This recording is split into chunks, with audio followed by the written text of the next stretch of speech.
અમે લોકો જઈએ છીએ માર્કેટ, કેમ કે મારી નણંદને કામ છે. હવે એને ઘરે જવાનો ટાઈમ થાય ને એની સાસરીમાં, એટલે એને યાદ આવે કે મારે કંઈક બજારમાંથી લેવાનું છે કે કંઈક કામ છે એવું. તો આ છે આપણું હલોલનું માર્કેટ.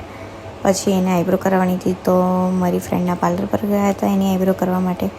તો આઈબ્રો કરીને તો ત્યાં બહુ લેટ થઈ ગયું હતું, તો ઘરે આવીને પાછો લોટ બાંધ્યો, જમવાનું બનાવવાનું હતું તો. અને અમે લોકો લઈને આવ્યા હતા ચીઝ કેક, કેમ કે બહુ જ અમેઝિંગ હતી. ફર્સ્ટ ટાઈમ એક્સપિરિયન્સ કર્યો હતો ચીઝ કેકનો મેં, પણ બહુ જ ભાઈ હતી. આ કેક લીધી હતી આરુસ કેકમાંથી. તો ફ્રેન્ડ્સ, એ ઘરે બનાવે છે એટલે એમનો ટેસ્ટ બહુ જોરદાર હોય છે અને ઈંડા વગરની કેક હોય છે. અને તમે જે પ્રકારની કહો ને એ પ્રકારની એ બનાવીને આપે છે ઓર્ડર પ્રમાણે, અને રિઝનેબલ ભાવ હોય છે. તો તમે એકવાર ટ્રાય જરૂરથી કરજો. અને આ છે વેલ્વેટ કેક, આ પણ બહુ જ જોરદાર હતી. મેં એમનું એડ્રેસ અને મોબાઈલ નંબર સ્ક્રીન પર આપેલો જ છે, તો જલ્દીથી કોન્ટેક્ટ કરો.